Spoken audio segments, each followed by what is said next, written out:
Assalamualaikum. Kak. Mulut kata kuat, tapi hati kata tidak. Di hadapan Allah, mu merayu untuk kuatkan dirimu. Di hadapan Allah, mu merayu untuk hilangkan rasa sakit.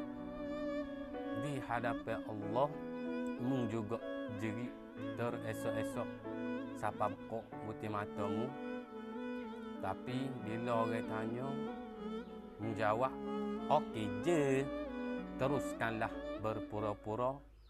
Biarlah Allah sahaja yang tahu rasa sakit itu.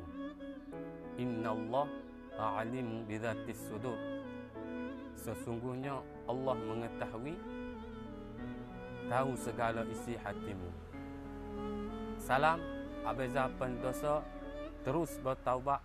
Assalamualaikum.